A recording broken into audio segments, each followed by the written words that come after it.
Injil Yohanes pasal 16 ayat yang ke-7. Apa gunanya, apa manfaatnya, apa untungnya bagi kita kalau Tuhan itu naik ke surga? Yang pertama, ayat 7 bilang begini. Namun benar yang kukatakan kepadamu adalah lebih berguna bagi kamu jika aku pergi. Sebab jikalau aku tidak pergi, penghibur itu tidak akan datang kepadamu. Ini keuntungan yang pertama. Keuntungan yang pertama adalah kalau Tuhan itu naik ke surga, keuntungannya penghibur itu akan datang. Saudara bertanya lagi, siapa penghibur itu? Saya nggak bisa jelaskan panjang-panjang. Saya cuma kasih satu ayat yang ke-13 bilang begini. Tetapi apabila ia datang, yaitu roh kebenaran, itu dia. Penghibur itu adalah roh kebenaran. Jadi kalau Yesus tidak naik ke surga, roh kebenaran itu tidak datang. Untuk apa roh kebenaran itu? Baca pelan-pelan. Ayat yang 8. Kalau ia datang, ia akan apa saudara pertama? Menginsafkan dunia. Penghibur roh kebenaran tadi tugasnya adalah menginsafkan dunia akan dosa. Yang kedua, menginsafkan dunia akan kebenaran supaya orang tahu tentang kebenaran. Yang ketiga, penghakiman supaya orang tahu tentang penghakiman. Ada 3. Menginsafkan dosa, tentang kebenaran, dan terakhir adalah penghakiman. Ayo, saya bahas dulu yang pertama. Ini masih poin gunanya, manfaatnya Tuhan itu naik ke surga.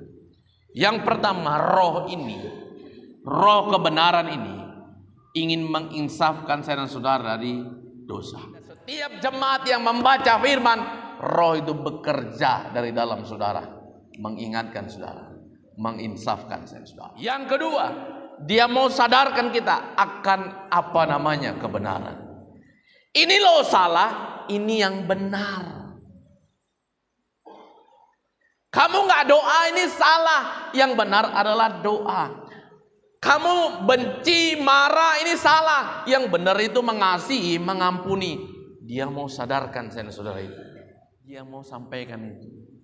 Hal yang benar, hal yang benar. Hal yang benar. Terus roh itu akan sampaikan kepada saya dan saudara hal-hal yang benar.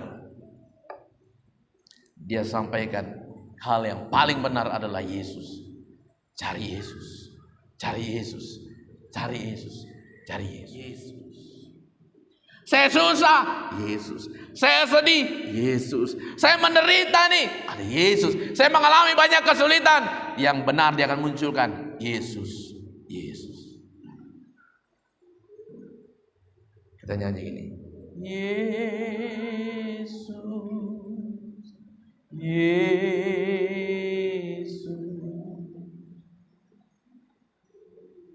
Kau berarti bagiku. Yesus. Tuh, roh itu cuma mau sebut satu nama dalam hati saya dan saudara. Dialah Yesus. Amin. Ini yang benar. Dia nggak akan bilang, itu susah ini. Kamu sakit. Kamu nggak mungkin bisa. Kamu nggak mungkin bahagia. Tidak, yang dia sebutkan hanya nama Yesus. Karena di dalam Yesus kita cakap menghadapi segala sesuatu. Aduh, saya lagi butuh ini. Untuk pembangunan, untuk uang sekolah, untuk uang kuliah. Saya butuh untuk usaha saya, nambah saya. Di dalam roh itu akan sebut apa? Yesus. Yesus. Supaya saudara tidak lari ke manusia. Supaya saudara tidak lari kepada kekuatan saudara sendiri. Tapi saudara lari kepada Yesus. Saya kecewa, saya sakit hati.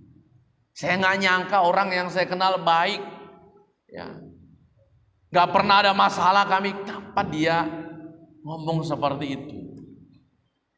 Kenapa dia seolah, duh kok jadi benci sama saya? Dia fitnah saya.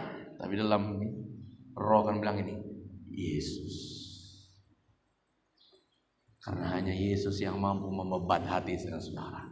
Hanya Yesus yang sanggup memberikan saudara kekuatan. Amin. Karena itu roh ini ingin menyampaikan satu kebenaran, namanya Yesus Kristus. Yang ketiga, roh ini mengingatkan saudara, menginsafkan kita akan penghakiman. Yuk, saya baca ayat terus saja ya, sudah supaya kita ngerti. Ayat 8, dan kalau ia datang, ia akan menginsafkan dunia akan dosa, kebenaran, dan penghakiman. Akan dosa karena mereka tetap tidak percaya kepadaku. Akan kebenaran karena aku pergi kepada Bapa dan kamu tidak melihat aku lagi. Akan penghakiman karena penguasa dunia ini telah dihukum. Ini saya kasih pengertian. Kita buat salah. Kita buat salah nih. Terus saudara masuk gereja. Terus tuduhan datang. Masuk gereja. Ingat nggak? Kamu baru buat salah loh. Gak layak kamu masuk gereja. Kamu sudah buat salah. Pernah nggak kita ngalamin? Pernah nggak pikiran itu muncul dalam pikiran saudara dan bilang, ingat baik-baik. Aduh luar biasa berdosa hidup kamu. Gak layaknya. Coba ingat perbuatan-perbuatan kamu sebelum-sebelumnya. Coba. Oh iya, bener ya. Gak layak kayaknya saya di sini. Tempat saya bukan di sini. Terus saya pelayanan depan ini. Ketika saya melayani itu, banyak kali salah saya. Kayaknya gak layak saya untuk melayani. Pernah gak kita ngalamin? Pernahkah kita saudara ketika berdoa minta tolong sama Tuhan, terus ada suara bilang begini, gak mungkin Tuhan mau jawab doa saudara. Coba berapa banyak kesalahan yang sudah kamu buat sama Tuhan. Kamu minta apa sama Tuhan? Mau keluarga kamu dipulihkan, mau kamu disembuhkan, mau minta anakmu diberkati, mau minta usahamu diberkati, mau minta pekerjaanmu diberkati. Nggak mungkin bisa. Lihat perbuatanmu, lihat kesalahanmu, lihat yang semua engkau lakukan. Tuhan gak akan jawab doa. Yang ketiga, ada nggak suara hati? Kira-kira Tuhan jawab nggak doa saya? Kira-kira Tuhan terima nggak hidup saya? Kira-kira Tuhan terima nggak saya ya? Semua ini adalah tuduhan setan. Makanya Alkitab bilang gini, akan kebenaran karena aku pergi kepada Bapa dan kamu tidak melihat aku lagi. Akan penghakiman karena penguasa dunia ini telah dihukum. Roh itu akan mengingatkan saudara. Kalau ada suara yang kau dengar tadi, bilang kau sudah dihukum, yang menang Tuhan. Saya sudah diampuni, dia mati di atas kayu salib bagi dosa saya. Semua pelanggaran saya, dia mati di atas kayu salib. Dia bangkit dan dia naik ke surga. Itu yang benar. Amin. Kalau saya doa hari ini belum Tuhan jawab, bukan berarti itu karena semua kesalahan saya. Bukan.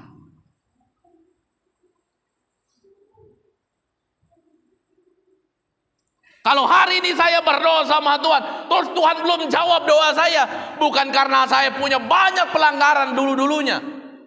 Bukan.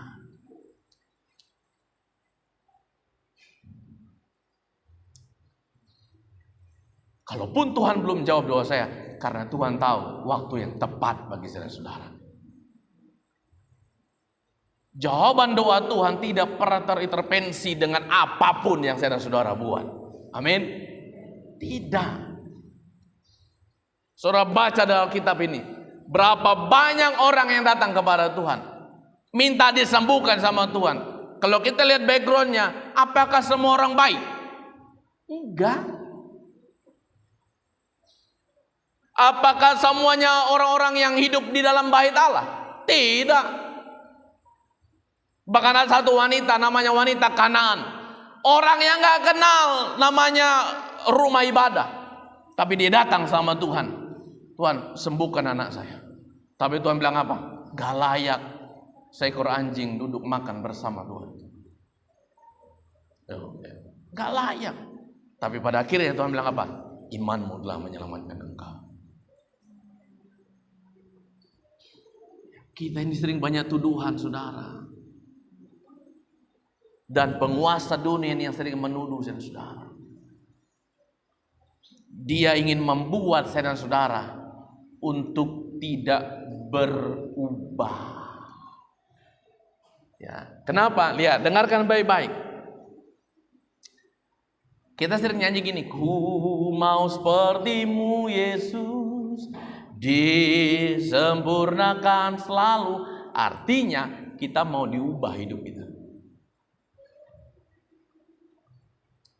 Saudara yang masuk dalam ruangan ini, saudara yang mau diubah hidup saudara. Ya, saudara mau mengalami yang tadinya buruk jadi lebih baik. Artinya kita mau mengalami diubahkan Tuhan.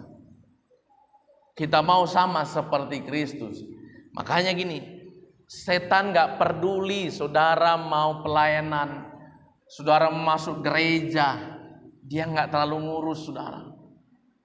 Gak apa-apa kamu masuk gereja, gak apa-apa kamu pelayanan, gak apa-apa kamu rajin doa, gak apa-apa kamu ada di mimbar sana untuk melayani Tuhan, gak apa-apa kamu puasa sekalipun, gak apa-apa. Cukup satu hal, jangan berubah. Setan gak mau kita berubah.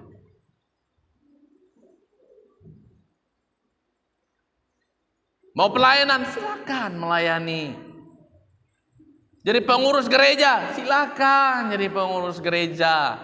Jadi pedatua, jemaat, mau jadi ketua, mau jadi bendahara, mau jadi apapun dalam gereja, silakan. Mau melayani pin pujian, singan, main musik, apapun pelayanan silakan. Mau datang ibadah setiap minggu, datang setiap minggu, jangan sampai bolong, nggak apa-apa datang. Yang penting jangan berubah. Karena setan nggak suka saya dan saudara berubah. Gak suka.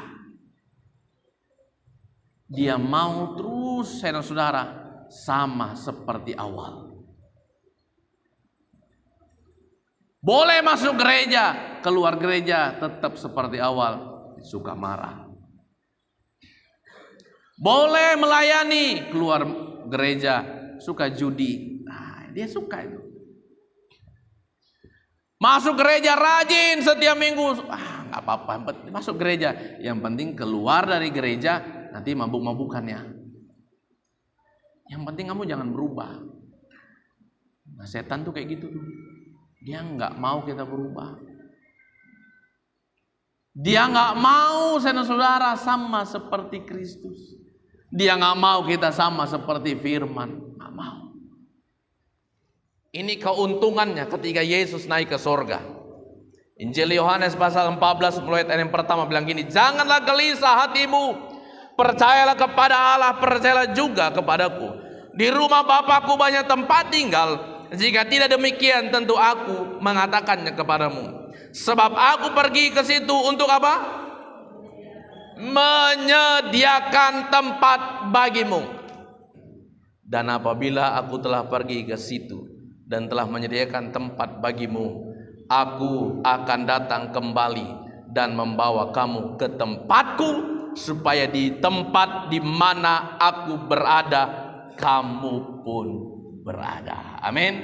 Saya kasih keuntungan yang kedua adalah jalan kita ini sudah benar, nggak salah, karena Tuhan adalah tempat bagi saya dan saudara. Tuhan adalah jalan bagi saya dan saudara. Semua agama berpikir, berkata, menyampaikan, tujuan akhirnya adalah surga. Semua agama, tidak ada satu agama pun yang tidak mengarah kepada surga. Semua agama mengarah ke surga. Tapi ingat, kita sudah benar jalurnya. Aku akan pergi kepada Bapa, menyediakan tempat. Aku akan datang kembali. Di mana aku berada, di situ engkau berada. Kita sama-sama dengan Tuhan di sana. Ini keuntungannya. Keuntungannya Tuhan menyediakan tempat bagi saudara-saudara. Karena Dia mau, di mana Dia berada, di situ saudara-saudara berada. Amin.